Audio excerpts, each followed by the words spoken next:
al debatir en el tercer foro sobre las reformas al Poder Judicial con los temas austeridad, fideicomisos y derecho laboral de los trabajadores del Poder Judicial, el narcomagistrado Gómez Fierro destacó demagogo y falsario que mejorar el Poder Judicial de la Federación no solo implicaba modificar los derechos laborales de más de 50,000 servidores públicos, sino también centrarse en los justiciables y la protección de los derechos humanos para lograr una justicia de calidad, eficiente e imparcial. Indicó que esta función requería recursos estables y adecuados, normativamente asegurados. Señaló que el uso de recursos debía hacer más eficiente la función judicial.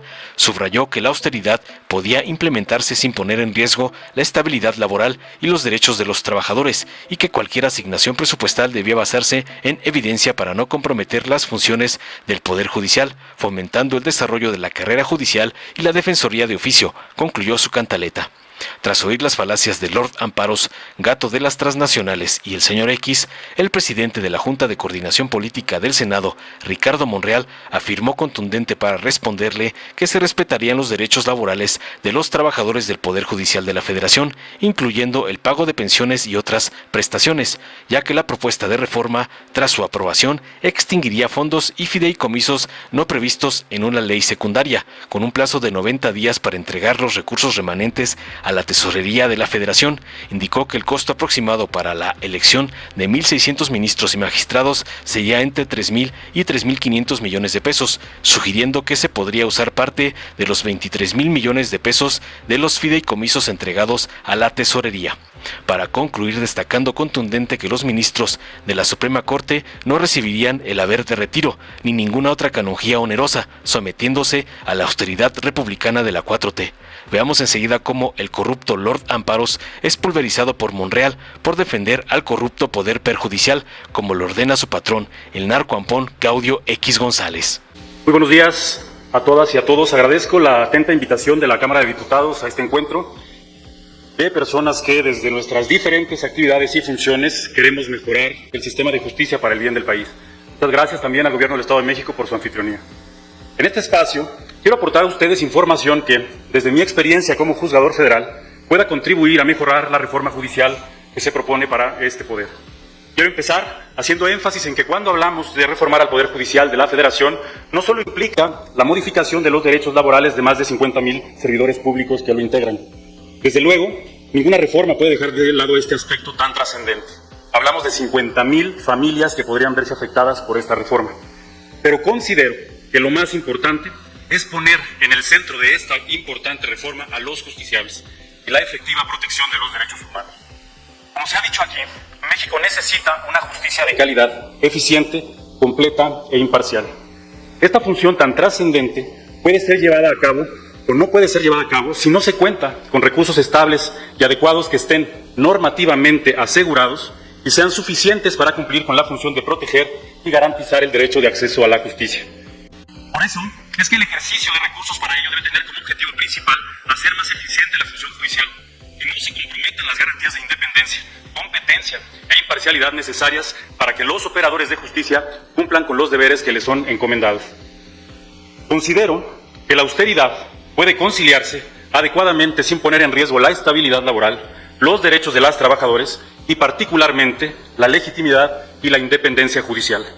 Cualquier asignación presupuestal debe tener como base la evidencia, sin poner en riesgo las funciones que desarrolla el Poder Judicial de la Federación, así como garantizar los derechos laborales de su personal, fomentar el desarrollo de la carrera judicial y de la Defensoría de Oficio.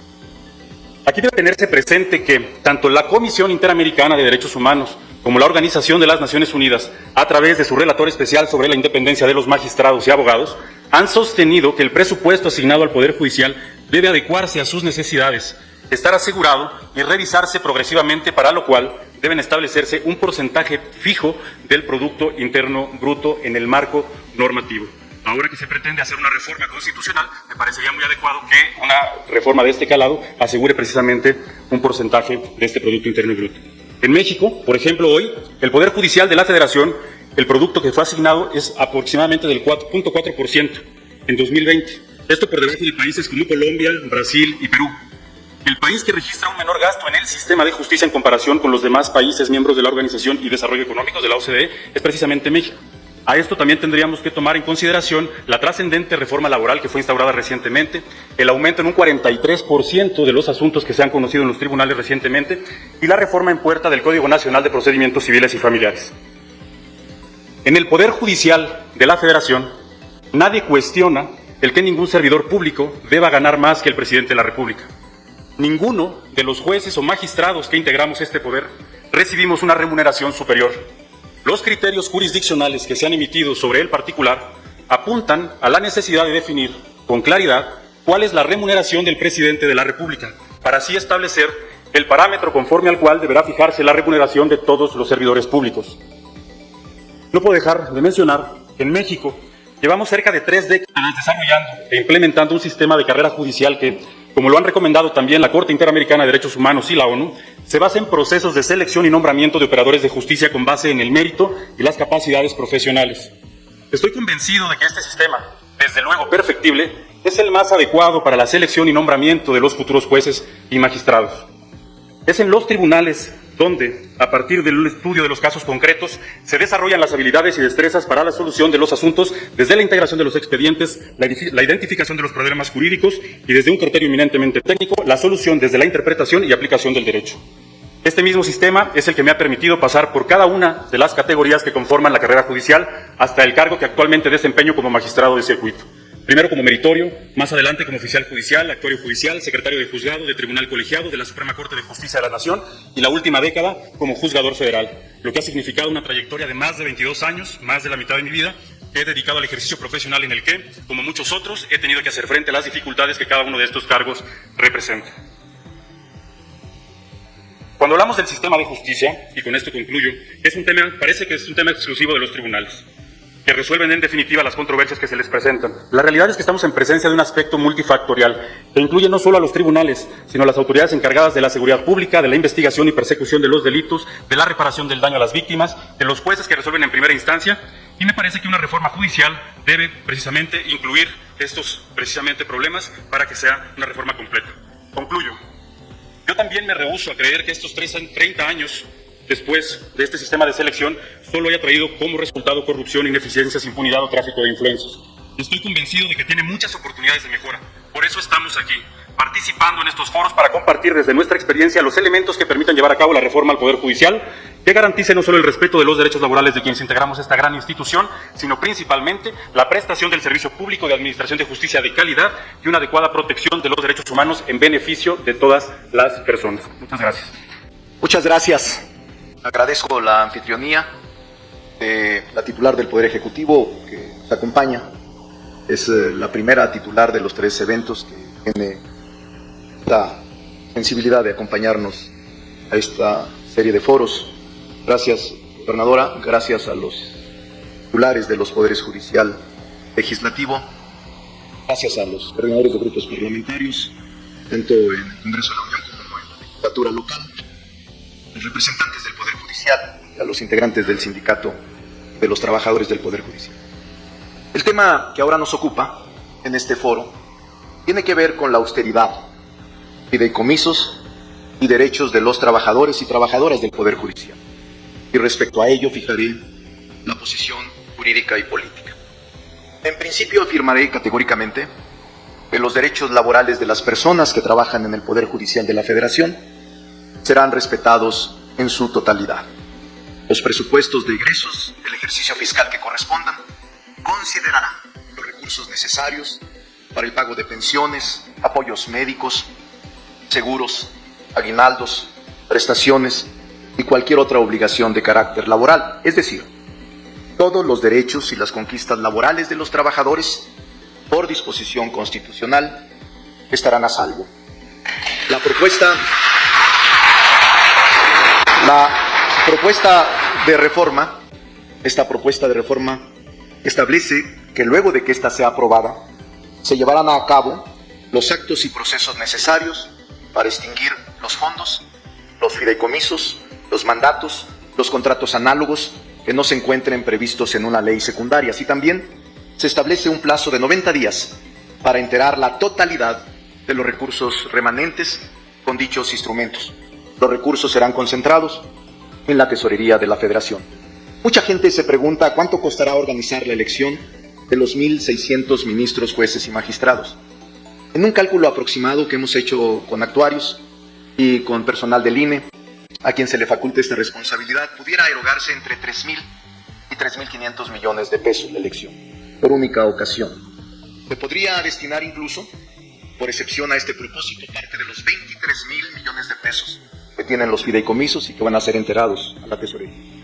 Para nosotros la austeridad sí es un deber, sí es una política de Estado. Desde que inició el gobierno del presidente López Obrador, la mayor parte de los órganos del Estado así lo hemos asumido, con excepción del Poder Judicial y de órganos autónomos.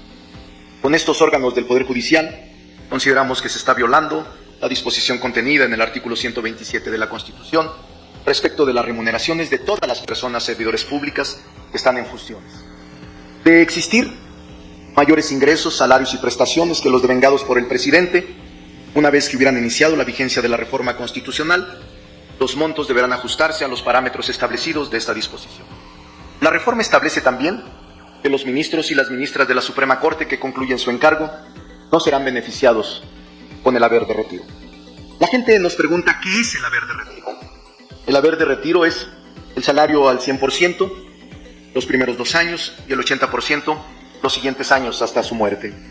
Es decir, el total del sueldo tabular de los ministros es de 300,000 pesos aproximadamente, que se integra por sueldo base, más compensación garantizada y previsión social. El haber contempla también el aguinaldo, 568,000 pesos, que representan 40 días de sueldo, a pesar de ya no estar en activo. Un seguro de vida por 12 millones de pesos para los ministros y ministras y su cónyuge. Además se contempla un pago por defunción de 1,189,000 pesos de ayuda para gastos funerarios. Un pago por riesgo de 640,000 pesos durante los primeros años. La prima vacacional de 95,474 pesos, que representan 10 días de sueldo durante los primeros años. Es decir, a pesar de estar en retiro, gozarán de una prima vacacional y su sueldo tabular. El derecho a contar con 5 personas como personal de apoyo, incluyendo 2 choferes de servicio y 3 técnicos de distinta categoría, pagados por el erario de la Corte, del Poder Judicial. Reembolso de la compra de los medicamentos, cuales sean. Reembolso total. Además de las 5 personas de apoyo, incluyendo 2 choferes, otras 5 personas para seguridad, a pesar de no estar en funciones, y pagadas por el erario. Derecho de 2 vehículos Suburban blindados, de aproximadamente 3 millones cada Suburban, que acumulan 6 millones. Apoyo para gasolina, de 22,000 pesos mensuales. Reembolso de cualquier pago por mantenimiento de las 2 Suburban en los primeros años.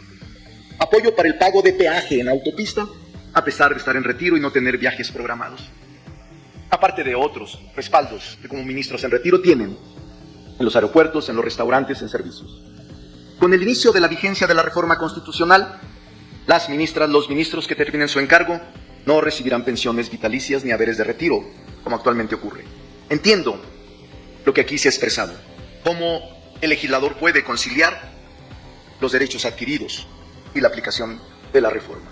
Lo mismo pasa con las pensiones complementarias de magistrados y jueces, en donde, como resultado de la pensión complementaria, por ejemplo, en el caso de magistrados y de jueces, son 143,000 pesos, ellos solo reciben el 60%, pero por la pensión del ISSSTE reciben 33,000 pesos por mes. Y por la pensión complementaria reciben 52,000 pesos. Es decir, en el caso de jueces de distrito, 33,000 pesos de la pensión del ISSSTE y 78,000 pesos de la pensión complementaria. Todos los jueces de distrito y magistrados gozan de esta prebenda. ¿Cómo conciliar sus derechos adquiridos? Es lo que estamos intentando construir con imaginación y justicia los legisladores en estos foros de debate.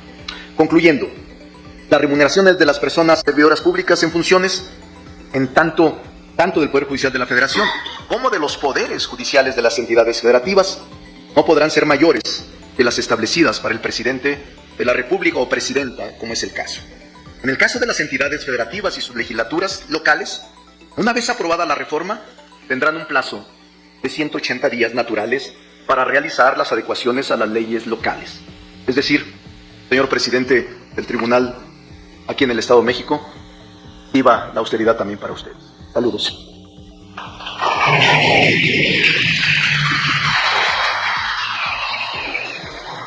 Dale en me gusta, suscríbete, activa la campanita y compártelo para que más gente lo vea.